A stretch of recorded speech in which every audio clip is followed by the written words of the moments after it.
Thank you very much for the introduction, and thank you for inviting me to this great conference. I would like to start my talk by defining the determinism. A stochastic system is one whose behavior is indeterministic, in that its input and initial state do not fully determine its next state or its output, and vice versa. A deterministic system would be one whose inputs and initial state do fully determine its next state.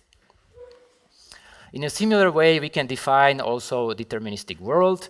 So if S is a complete description of the state of our world at a given time t, and L is a complete description of laws of nature, then S and L together logically imply a complete description of the entire history of our world. Or if we have a state of the universe at time point t1, S1, then S1 together with laws of nature, L, logically imply the entire future and also the entire history of our world. In such a deterministic world, it is possible to predict, at least for the Laplace's demon, it is possible to predict any event, including the behavior of your philosophical opponents. And a neurodeterminism can be seen as a special case of determinism, because you can see the state of the brain and its environment as B as one part of the state of the universe of S. A classical example for deterministic laws of nature are equations of Newtonian mechanics. So in such a system, you can calculate the movement of a particle given its current location, velocity, and all the forces that affect this particle, and you can predict its entire trajectory. In such a deterministic world, all events are unavoidable consequences of the initial state of the universe and the laws of nature, including the emergence of the Earth or the extinction of dinosaurs. Next, I would like to argue that determinism is not compatible with moral freedom and moral responsibility. Based on the argument that you are probably familiar with, the consequence argument or unavoidability argument, which has been formulated by several philosophers, more recently by Christoph Jäger, who linked it to moral responsibility rather than moral freedom.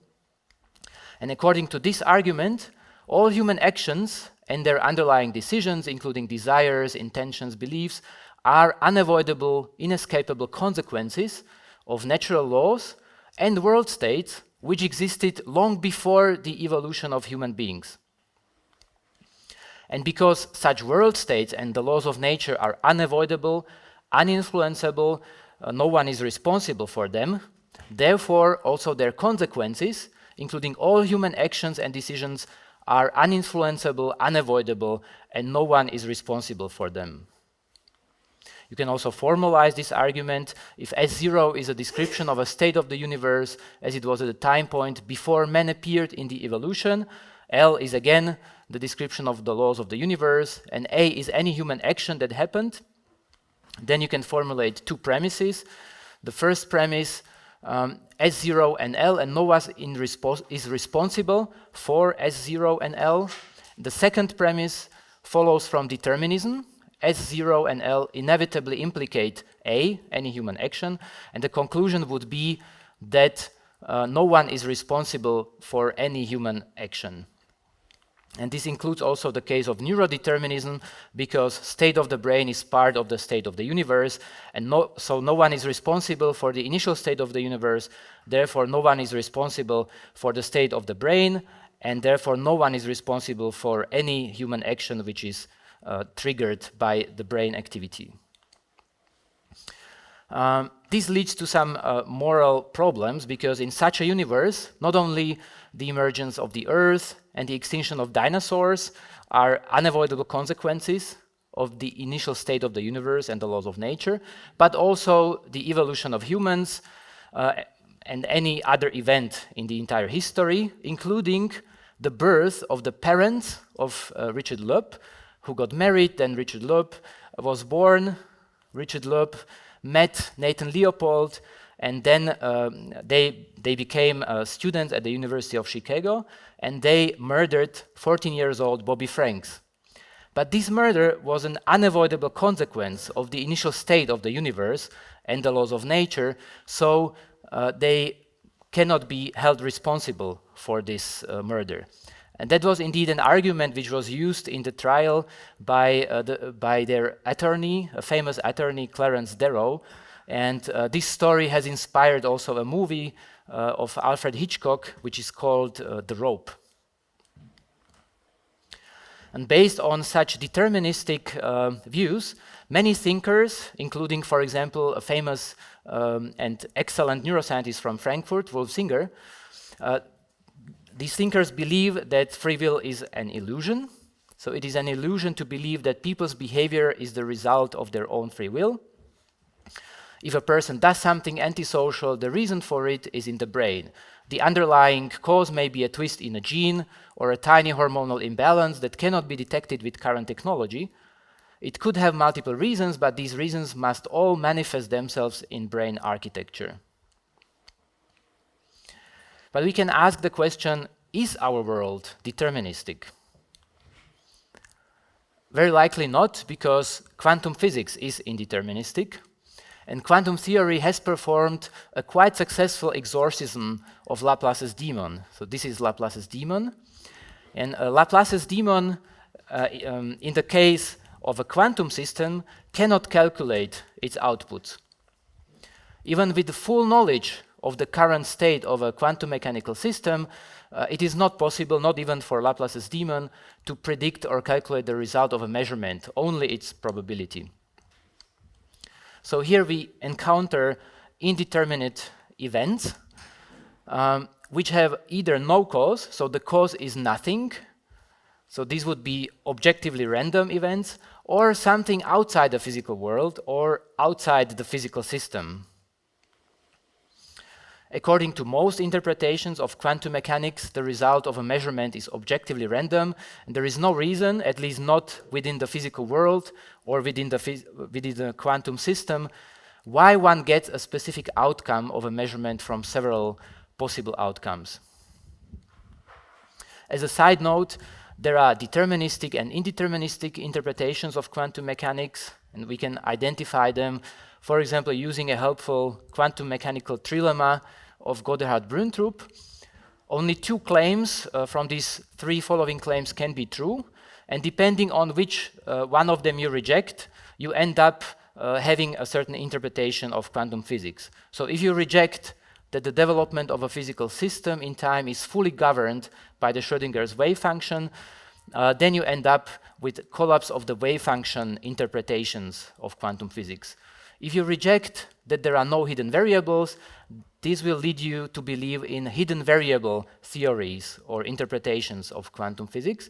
And if you reject that measurements always provide definite outcomes, this will lead you to believe that all outcomes are actualized, and this is the case of the many worlds interpretation of quantum physics. Hilary Putnam has analyzed these different interpretations of quantum mechanics, and this is an interesting article to look at because he offers some arguments against the quite popular many worlds interpretation of quantum physics. So he's arguing in that article that it creates severe problems with the concept of probability. And he was also criticizing the hidden variable theories. So if we accepted the arguments of Hilary Putnam, then we would accept the collapse wave function theories as more plausible theories and interpretations of quantum mechanics, and these interpretations are the indeterministic ones. So as the consequence argument shows, indeterminism seems to be a necessary condition for free will, although not a sufficient one. But as we also heard, the only intrinsically objectively stochastic or indeterministic processes in physical world are quantum processes. So this leads us to the following important question. Does quantum indeterminism affect the dynamics of neural networks? Is our brain a deterministic machine or an indeterministic system? In other words, is the quantum brain hypothesis plausible? This hypothesis has been heavily criticized, mainly because of two main reasons. The first one, neurons and neural networks are too large for quantum phenomena to play a significant role in their functioning. So because of their large size, quantum events in these systems are self-averaging, they cancel out, so that quantum fluctuations don't play any significant role. The second important criticism of the quantum brain hypothesis was that interaction of molecules and neurons with their noisy and warm environment will destroy any non-trivial quantum states. What is the difference between the trivial and non-trivial quantum events? The trivial quantum events are everywhere, so they are ubiquitous, they are present in these chairs, in this table, and they are responsible for the chemical structure and properties of the objects that are around us. Non-trivial quantum events would be those that are necessary to postulate or to understand, to capture the functioning of biological organisms. The criticism of quantum brain hypothesis has been nicely summarized in this article from Christoph Koch and Klaus Hepp, and they were arguing along these two main arguments. Molecular machines such as pre- and postsynaptic receptors and the voltage and ligand-gated channel proteins that underpin neuronal excitability are so large that they can be treated as classical objects. They also mentioned the issue with the warm environment. The critical question is whether any component of the nervous system, a 300 degrees Kelvin tissue, strongly coupled to its environment, display macroscopic quantum behavior such as quantum entanglement. They also wrote, a neuron either spikes or it does not spike. It is never in a superposition of spike and non-spike states. Daniel Dennett has expressed a similar view. Most biologists think that quantum effects all just cancel out in the brain. Of course they are there. Quantum effects are there in your car, in your watch, in your computer. So these would be the trivial quantum events. But most things, most macroscopic objects are, as it were, oblivious to quantum effects. They don't amplify them, they don't hinge on them. And in the next part of my talk, I'm going to argue exactly against this view. So I'm going to describe two possible ways of taking advantage of quantum events in biology. I agree with Christoph Koch that nervous system probably cannot display macroscopic quantum behaviors which are classically impossible, such as quantum entanglement, superposition, or tunneling. However, there are two alternative, mutually related ways in which quantum events could influence the brain activity. And they have been described, for example, in the book from Jeffrey Satinaver, but these ideas are older than that. So what are these two ways? First, non-trivial quantum effects can be present at the nano or microscopic level, and they can contribute to the computational processes in living organisms. These would include examples of biomolecules such as enzymes who would have intrinsic, classically impossible quantum properties, which are necessary for their function and for life to be possible at all. So these would be the non-trivial quantum events.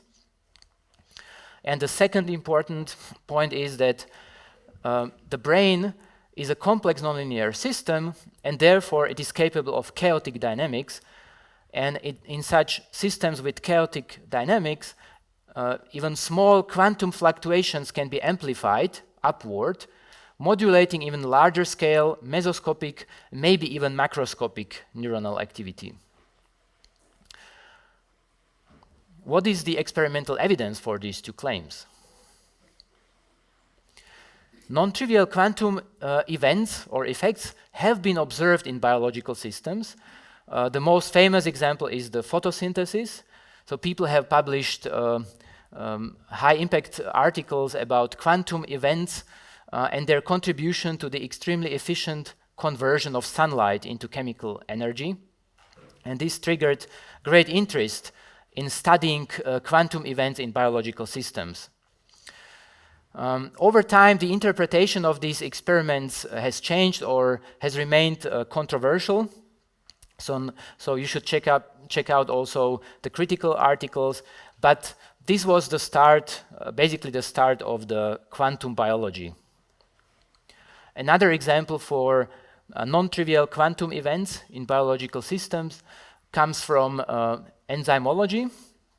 So empirical evidence shows that biomolecules, including not only proteins, also DNA, can take direct advantage of quantum effects, in particular of quantum tunneling. So for example, quantum tunneling has been proposed to contribute to the solution of the protein folding problem. So the proteins have to change their conformation, and they have to find the best conformation with an optimal energy level. And quantum tunneling of electrons and protons could speed this process up, even in a warm and noisy intracellular environment. And these quantum tunneling effects, which are involved in the conformational changes of proteins, are required for the function of enzymes. So they are important for living organisms. And based on these examples, several researchers have concluded that contrary to the conventional view, at least under some conditions, the strong coupling to the noisy and warm environment is able to promote rather than hinder long-lasting quantum coherence or non-trivial quantum effects in biological systems. This is another conclusion from a physicist, quantum physicist Vlatko Vedral. Physicists thought the bustle of living cells would blot out quantum phenomena. Now they find that cells can nurture these phenomena and exploit them. So the idea is that the evolution exploits the quantum indeterminism.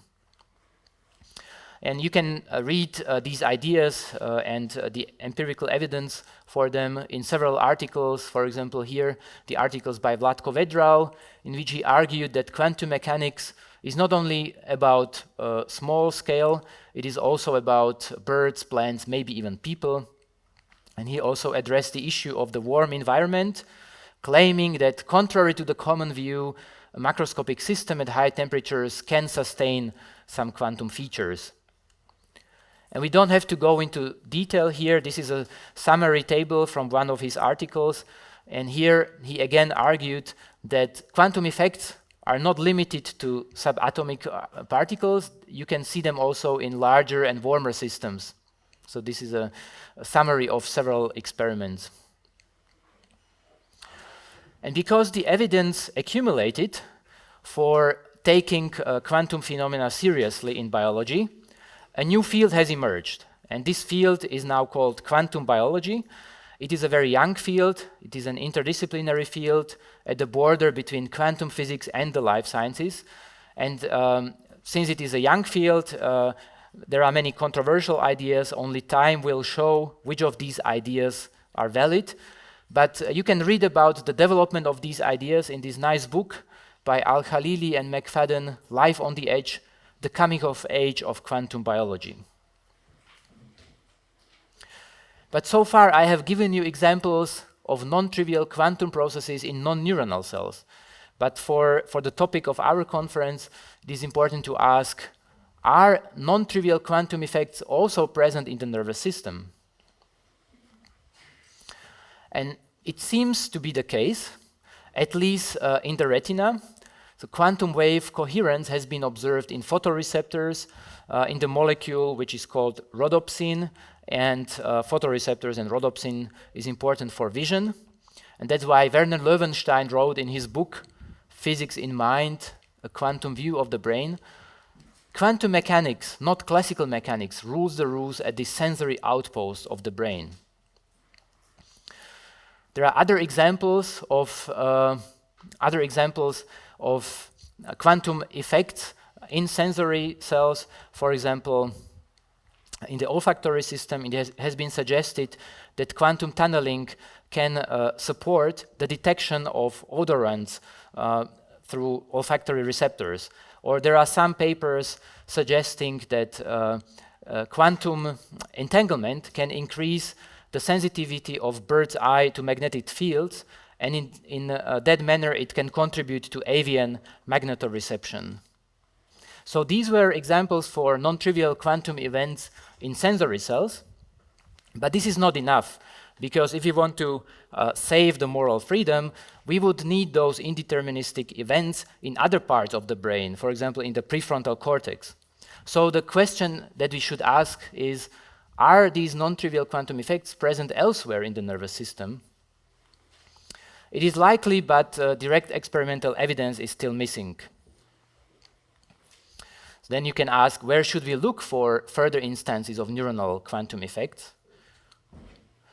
There are many options, because we know that neuronal computations are inherently indeterministic or stochastic at all levels, at the level of transmembrane signaling, electrical signaling, which is mediated by ion channels that are stochastic, at the level of cytoplasmic signaling, which is mediated by stochastic biochemical interactions, protein interactions, or at the level of nuclear signaling, which is mediated by stochastic gene expression. But are some of these stochastic processes quantum events, or are they supported by non-trivial quantum events? We don't know. We know, this is a quotation from a famous computational neuroscientist, Chaim Sompolinsky, we know that main sources of neural noise are forces that can be characterized as thermal and chaotic rather than quantum in nature. And thermal and chaotic processes are rather deterministic. But quantum physics is expected to shape at least some stochastic events in the brain, such as the opening of ion channels, which is plausible.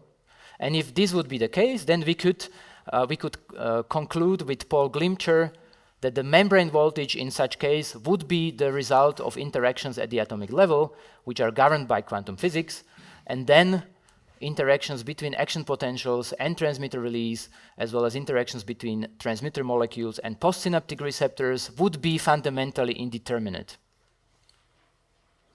And recently a new quantum cognition model has been proposed by a physicist, Matthew Fisher, which is based on entangled calcium phosphate molecules in neurons. And this recent proposal seems to be better testable, empirically testable, than previous proposals. And he also got some funding, so now he and his team are trying to establish whether indeed calcium phosphate molecules can form stable molecules, which are called Posner molecules. And also they want to establish or find out whether phosphorus nuclear spins can get entangled for a sufficiently long time to be able to support quantum computation. So his theoretical calculations suggest that, but they want to really show it experimentally. You can read about these ideas online or have a look at his talk. We can sum up that non-trivial quantum effects have been seen in living systems, although in the nervous system it was only at the level of sensory cells. Still, the question is, how can they influence the large-scale neuronal activity? Now we are getting to the second point or second argument in favor of a quantum brain hypothesis. And this is the well-known butterfly effect. So Chaim Sompolinsky, that I mentioned, suggested or claimed that chaos within the brain could amplify small quantum fluctuations to such a degree that this would affect the timing of spikes in neurons. And even the critic of the quantum brain hypothesis, Christoph Koch, had to admit that it cannot be ruled out that tiny quantum fluctuations deep in the brain are amplified by deterministic chaos and could lead to behavioral choices. But why should the brain be sensitive to small quantum fluctuations? The reason is that it is a nested hierarchy of networks. It is itself embedded in the networks, in social networks, and it consists of many networks. It consists of the networks of brain regions, of tissues, of clusters of cells, of cellular networks. The cells are composed of complex protein networks, And in such iterative hierarchies with nonlinear dynamics, so these interactions are not simple, they are nonlinear. That means that their result is more than just the sum of their interactions. And we know that in such systems, chaotic regime can emerge. And this chaotic regime can lead to the fact that small fluctuations are not averaged away, not cancelled out, as suggested by Daniel Dennett, but they can be amplified. So again, the question is, what is the empirical evidence for the brain being a complex nonlinear system capable of such chaotic dynamics? We know that neural networks consist of nerve cells that are linked by many reciprocal connections, so many feedback connections. And we know also that neurons and synapses are capable of nonlinear computations.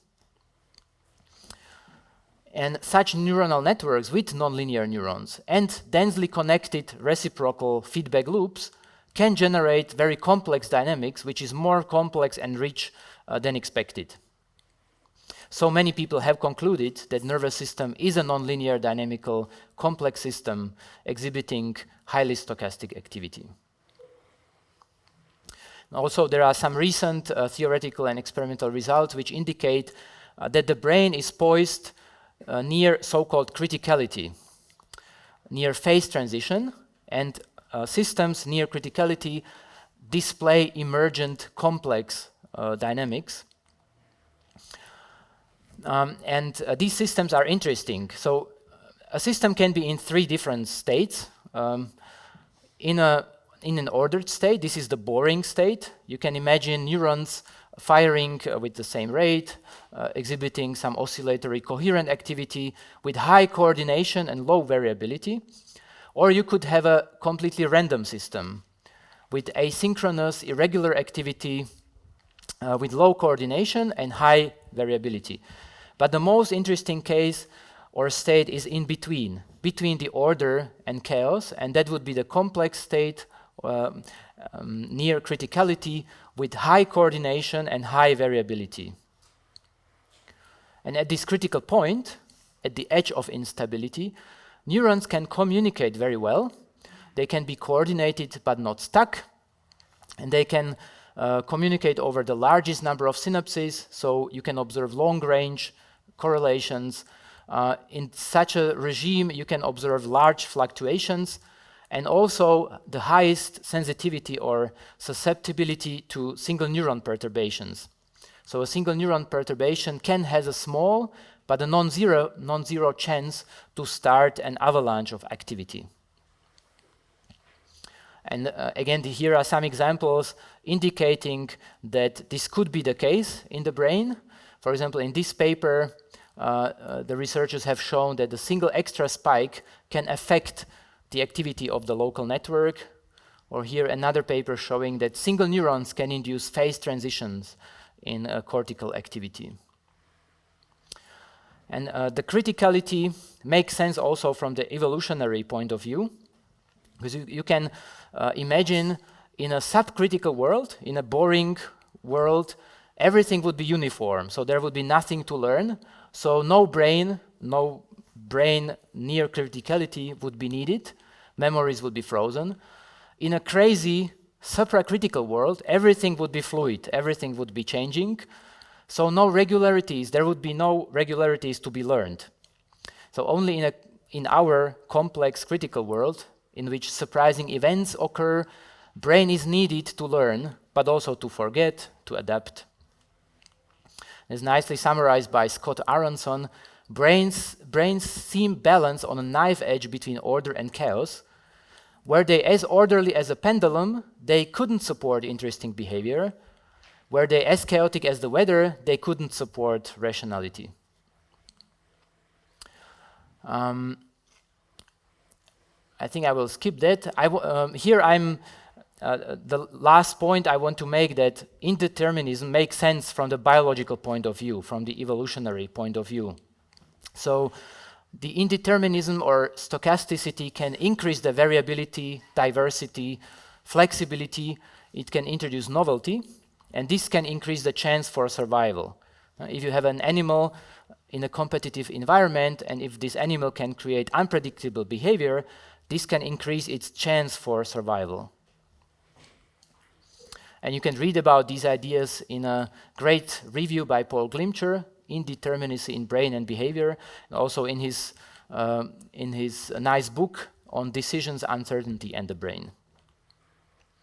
Here another example, a book from Edmund Rawls and Gustavo Deco about the noisy brain and stochastic dynamics as a principle of brain function.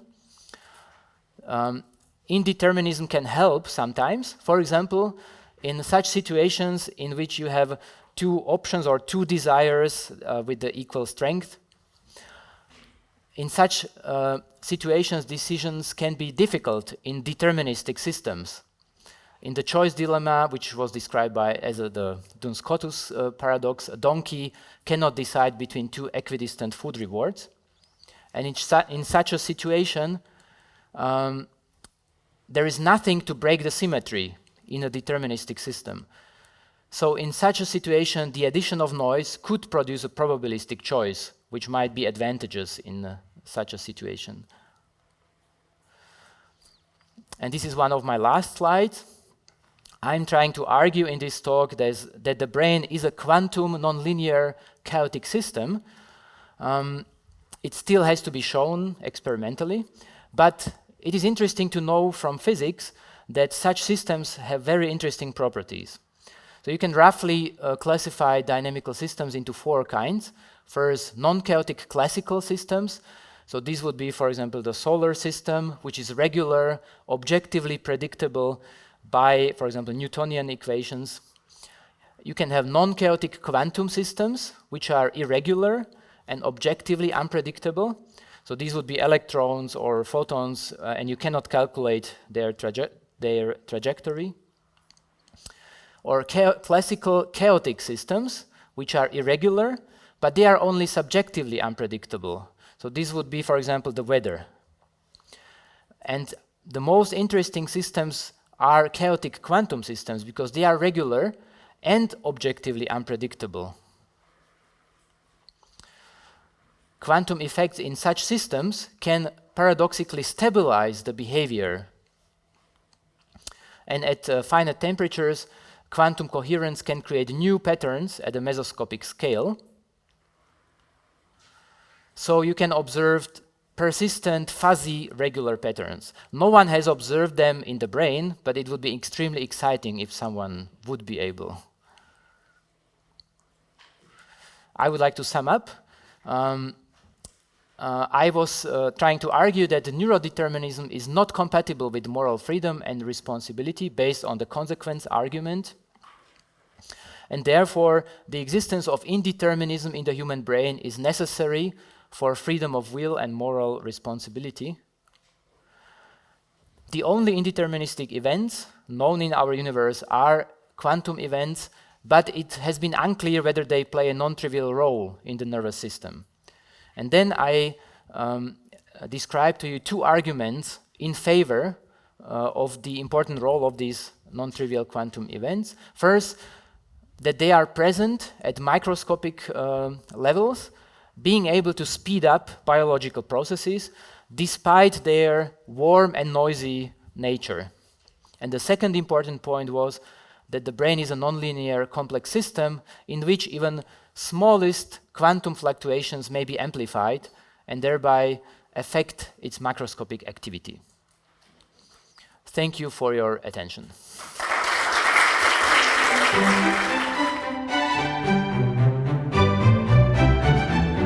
Well, if I am not wrong, Jedlička's talk is guided by two main aims. I will expose them on the opposite order that they have been explained in his talk.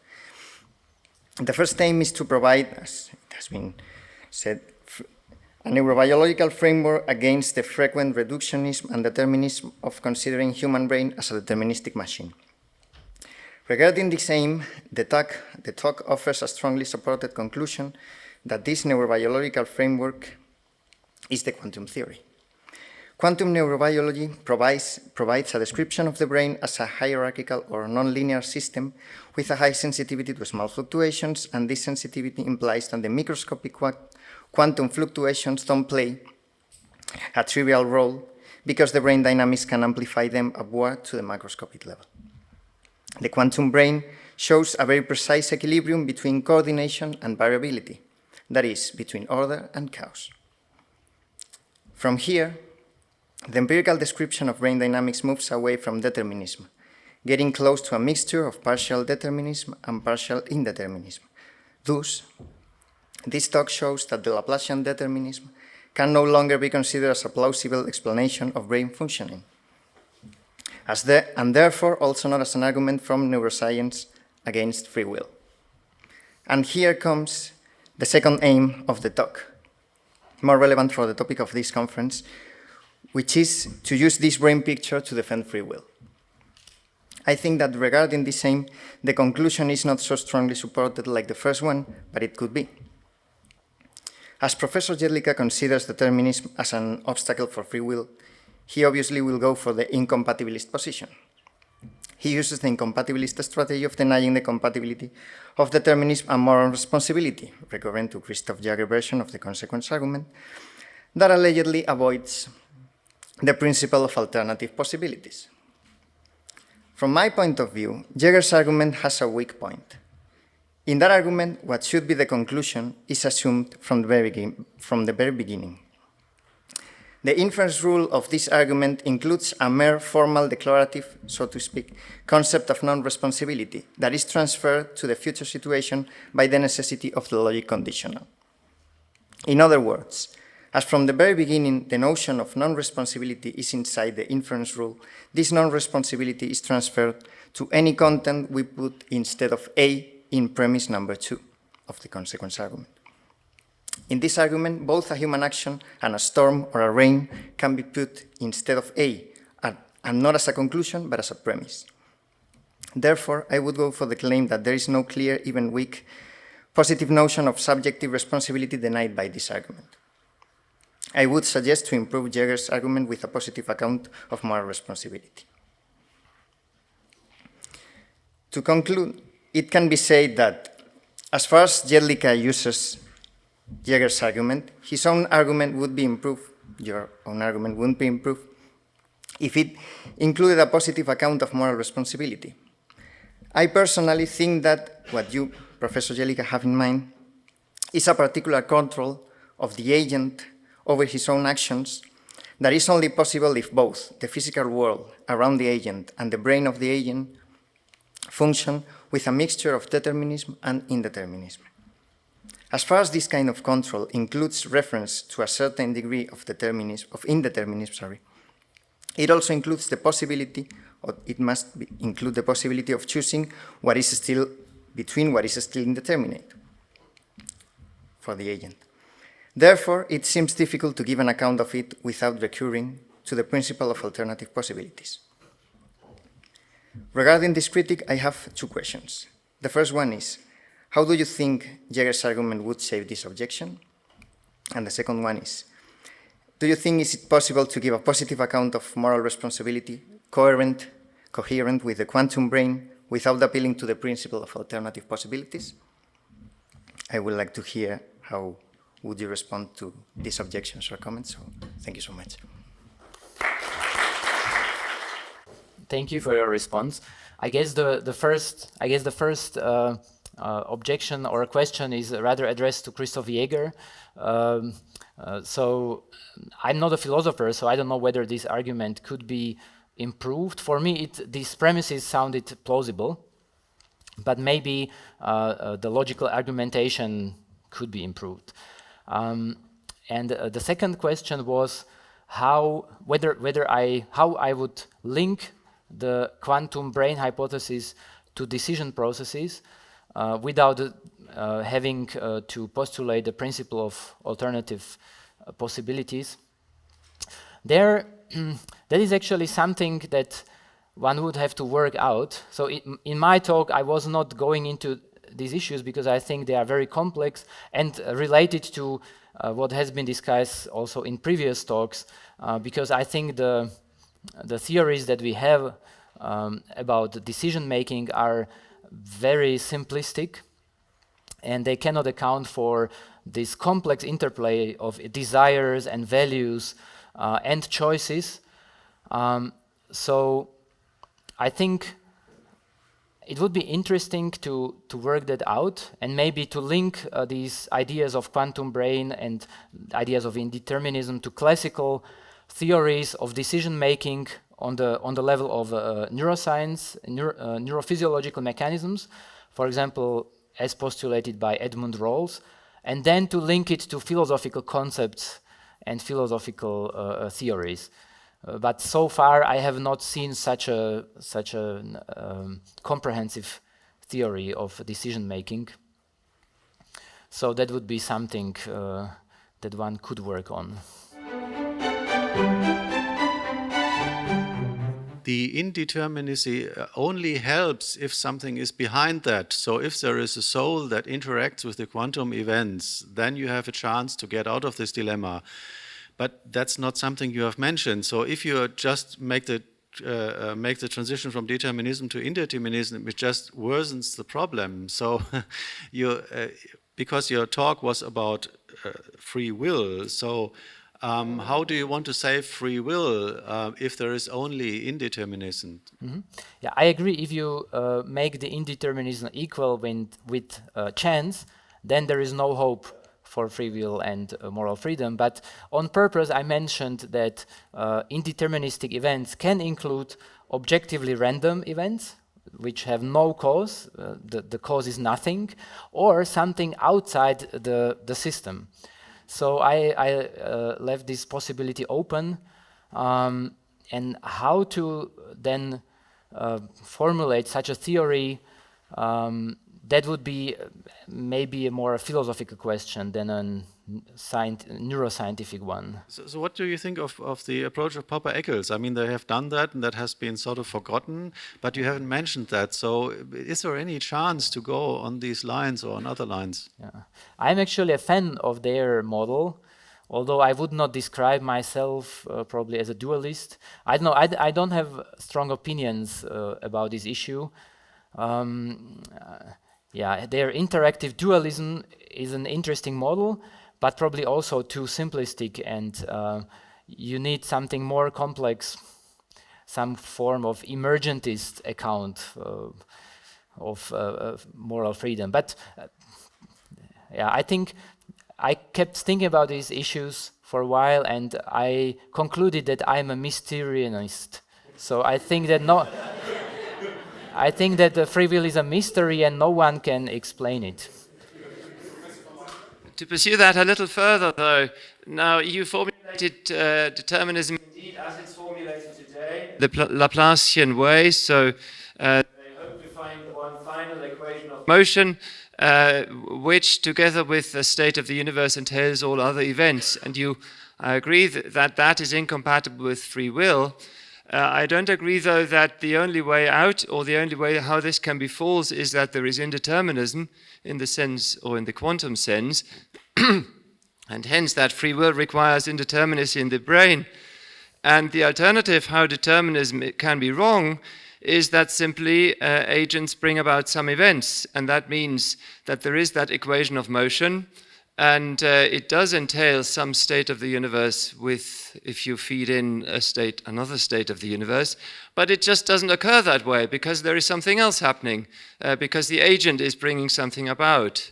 And I think as with the modern formulation of determinism, it doesn't have the modal force to rule it out. So it's an empirical question whether there are agents who just bring about events.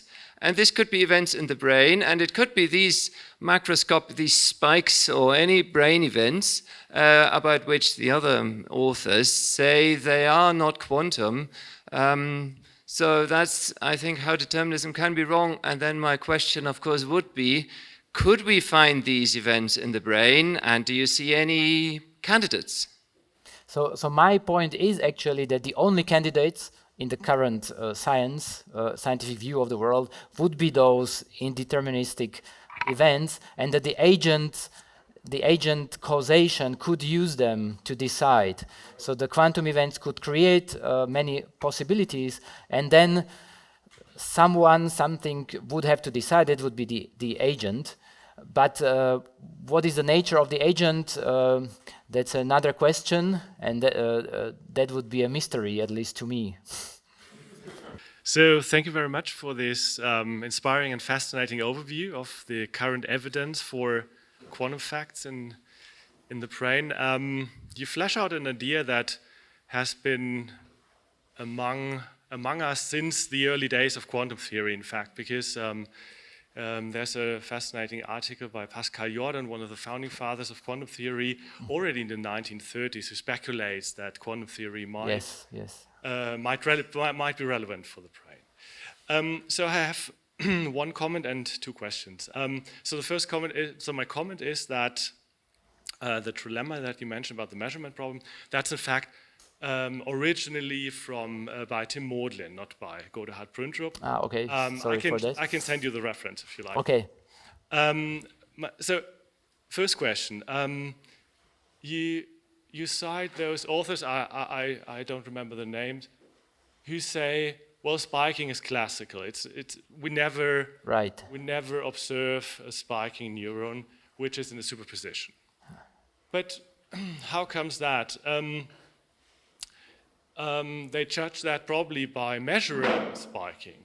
But quantum theory never says that when measuring, you find superpositions, right? When measuring, you always find definite results. So that's not a proof against spiking not being in the superposition. So that's my first question, if you agree with that.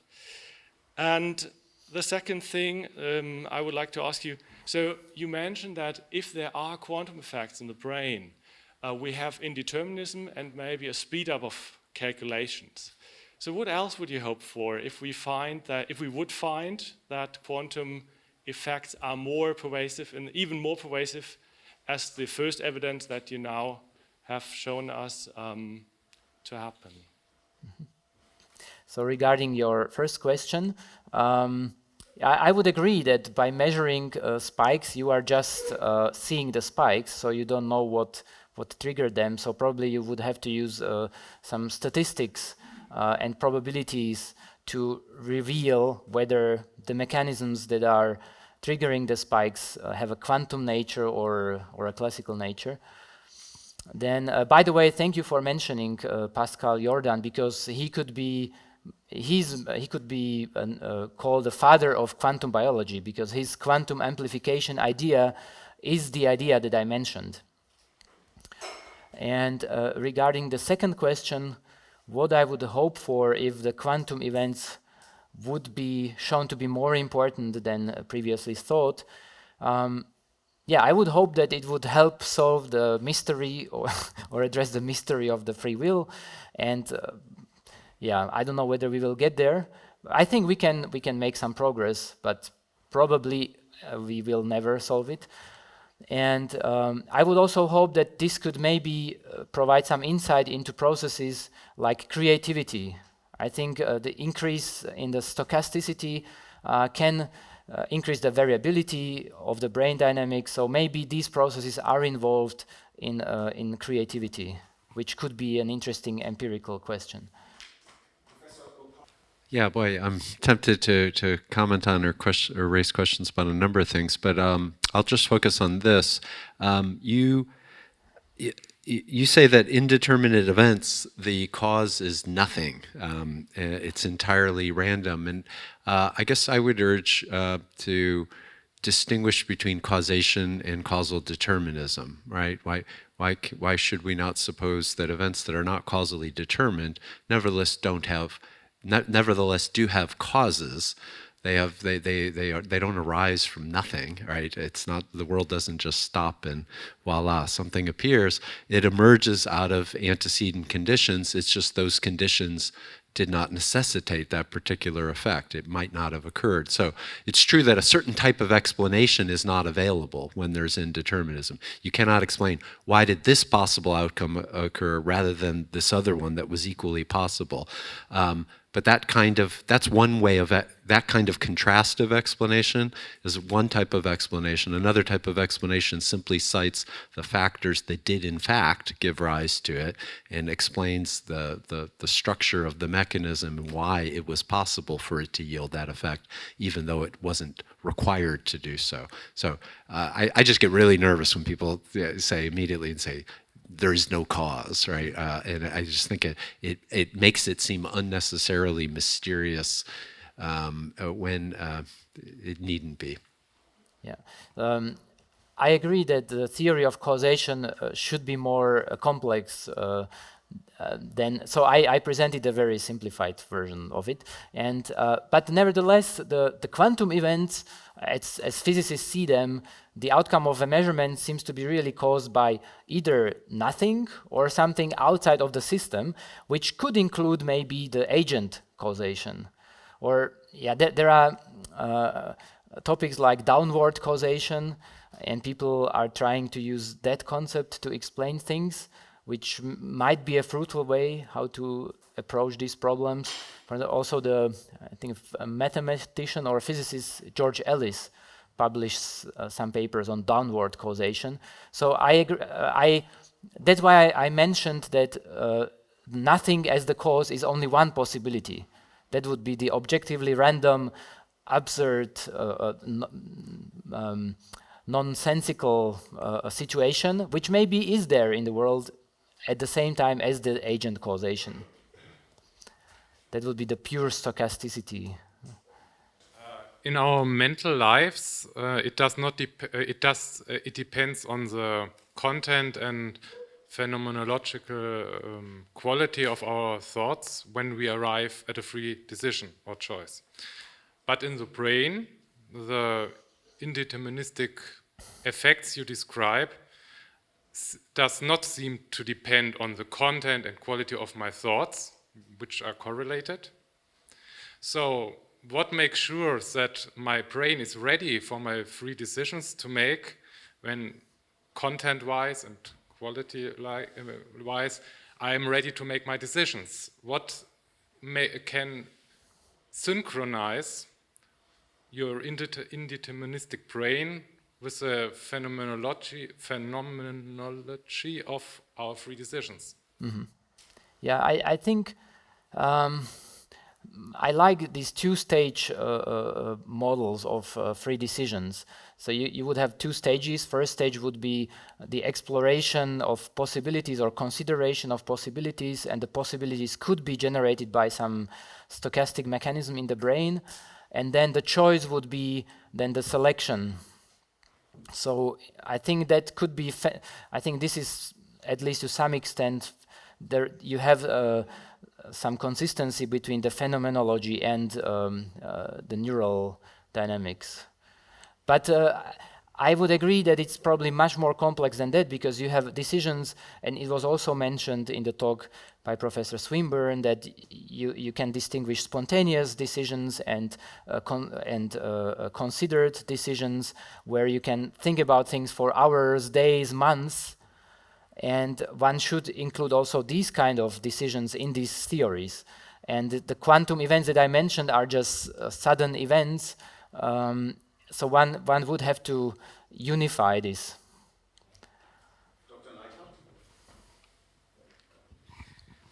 So you stated that quantum uncertainty in the brain is necessary for freedom and responsibility.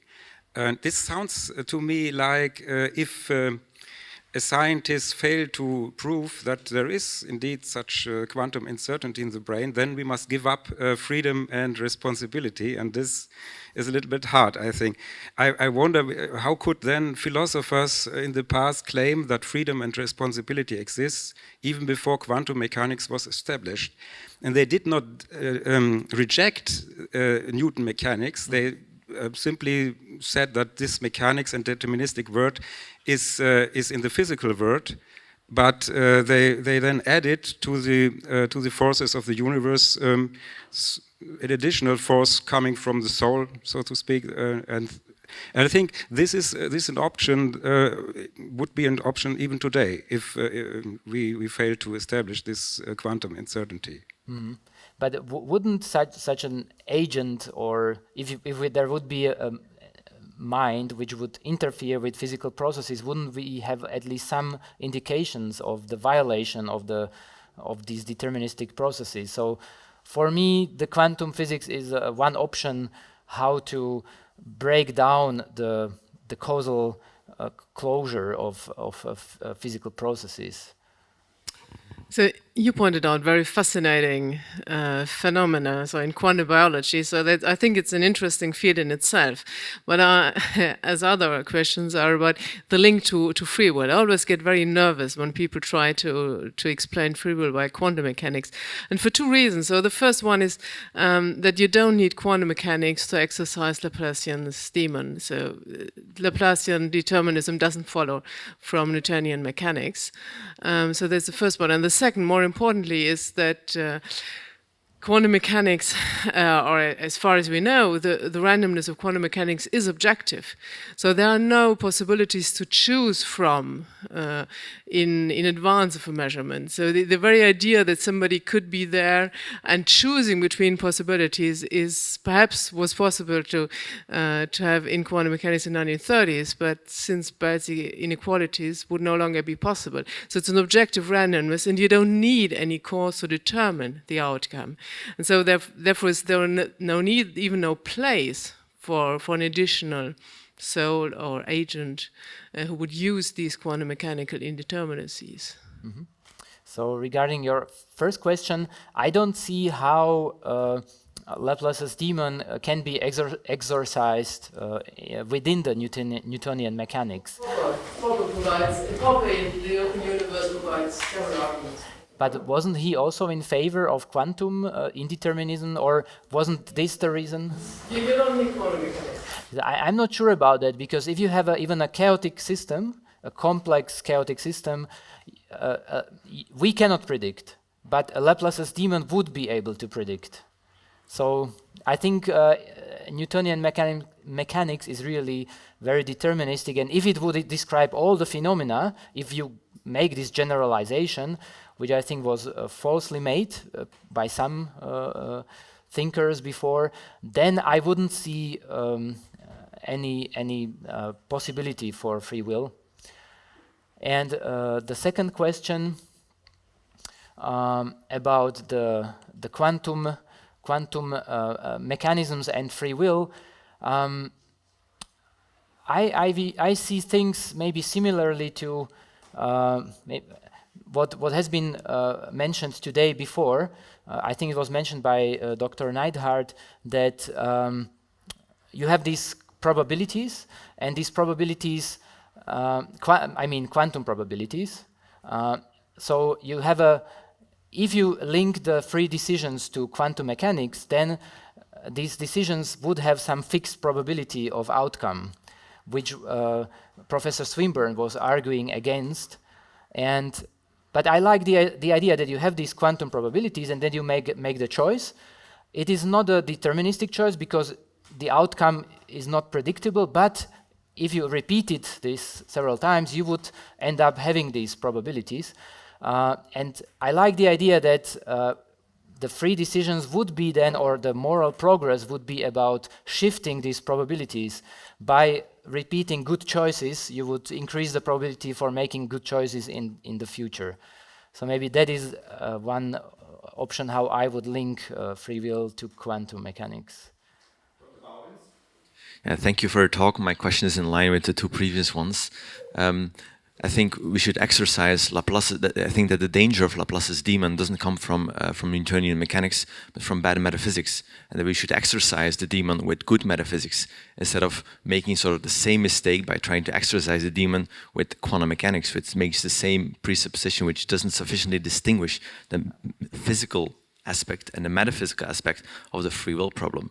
So to put it in form of a question, if we give the quantum mind hypothesis as much money and as much time as they want, what kind of result or experiment or phenomenological evidence do you expect that we can get that impacts the 2,000-year-old free will debate, metaphysical free will debate that we didn't know or could think of before?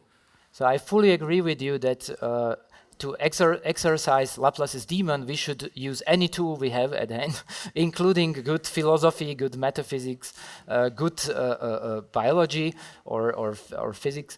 And I would give money to both experimentalists and philosophers to address this issue. So I would agree. I have just problem with the Newtonian view of the world, and if this would be the right view of the world, which you would generalize by using bad metaphysics, misled, yes, bad metaphysics, then there would be no hope for free will. Just a very quick follow-up to Professor Jäger's point. As far as the question of whether Newtonian mechanics is deterministic, it's often been thought to be, but you might want to look up something called the five-body problem, which seems to indicate that if the laws are time reversal invariant, we can have influences coming from infinite distances out, which does create some real problems as far as determinism. So just something to follow up is the five-body problem. I think this would be a question for a physicist, because in my view, Newtonian mechanics is completely deterministic. Yeah. I would like to speak about the consequence argument. I would just like to mention that many people wouldn't be convinced by this argument, so to speak, even in this Newtonian deterministic world. They would say even there is a more responsibility. There were these Frankfurtian experiments where the people were told that there is a completely deterministic world, and here happens that someone murders someone other, and they say, yeah, he is morally responsible for that. So to this attorney, I would say just this is completely irrelevant.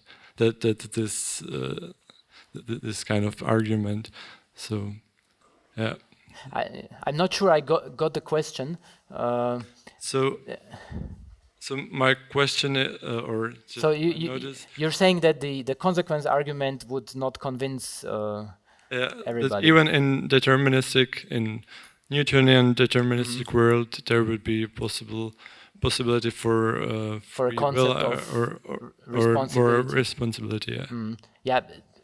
I just don't see how you can save meaningful concept of responsibility in such a world. Maybe you would have to redefine. It's just on the physical level. We are actually exercising our free will or moral responsibility on the social level. So you would have to postulate like two different worlds, a physical world, and so that would be maybe similar to the Kantian solution, or yeah.